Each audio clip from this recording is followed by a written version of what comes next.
And for more on the role of social media this holiday shopping season, we're joined by Zoldan, CEO of Quantum Networks. Ari, great to have you on the show again. Nice to see you, Michelle. So Ari, social media clearly a big influencer in how we choose what we're going to spend our money on. But which social media site are marketers allocating the biggest chunk of their budget to? So obviously it's the Facebook, Michelle. I mean, everyone's pouring an enormous amount of money into Facebook. In fact, marketers worldwide have parked 27.7% into Facebook ads. Into Facebook alone? Just Facebook alone, and then the balance, you have Tumblr, you have LinkedIn on the business side, but the lion's share is Facebook. And that's not a big surprise with about 1 billion users on the platform right now. And what proportion of traditional marketing and advertising budgets is now going towards social media? So overall, it's about 1/3. So you can imagine that's a massive chunk of money right there going into social media.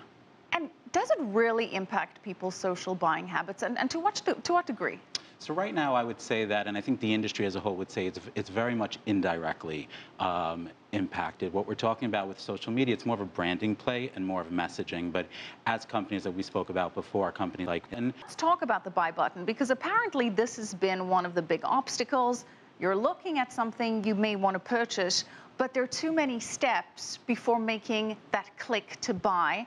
And now Facebook and Twitter have cottoned on to this, and they're making it a 1 or 2 step process between, hey, I like this, now I've bought this. Right, yeah, and that's the goal. If they could simplify and get it down to actually 1 step where they have your credit card information on the back end and the shipping address and the payment address, and you could literally, like, you know, as you like a post, you could go ahead and actually purchase a product. Oh, so impulse shopping, very dangerous. As Big you time. like it, they've got your info before you know it, you own it. Yeah, and you'll have boxes at your front lawn, you know, piling up overnight.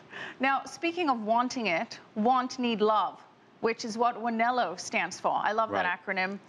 That is really shaking things up. About 200 retailers have signed on. From the store process is one that you just look and buy with. They've sort of managed to secure this pay button thing quite smoothly. Why are they so successful? I think that they've had a time to look at the e-commerce market, to look at the social media brands and seeing all the things that they were doing wrong. And they came into the market, I think, at the right time. A lot of with technology and social media, it's being at the right time, at the right place. And I think they really... Is WNELO a game changer? It's not a game changer per se, but I definitely think that it's going to be changing the landscape ever so slightly. Well, yeah, according to Get Satisfaction, the #1 reason that people follow brands online or you go to social media is for special deals, discounts, promotions. How are retailers really channeling that this holiday season? So I don't think they really know yet, and I think, you know, a lot of the stuff out there is what the industry is calling big data and business intelligence, and that's all the stuff behind a lot of the social media stuff that we're all doing right now. But I think next year we're going to be able to tie more of a direct correlation from social media advertising, social media branding, and tie it actually to e-commerce dollars. I think the past year has been about the collection of data, understanding it, and mining it. And that collection of data, one of the big trends is personalization of products. How are retailers going to now target me personally, having this data on me, seeing my patterns on social media?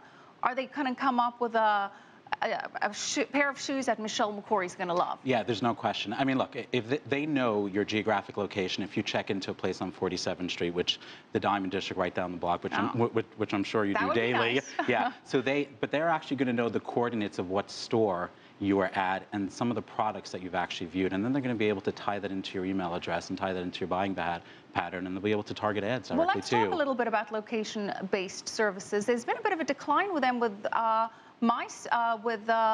Foursquare. Yeah. But it's making a comeback, you say? It's making a comeback. I think people were very concerned about the check-in features, about geographic targeting, and, well, you know, people have too much information about me, and what are they going to do with all this data?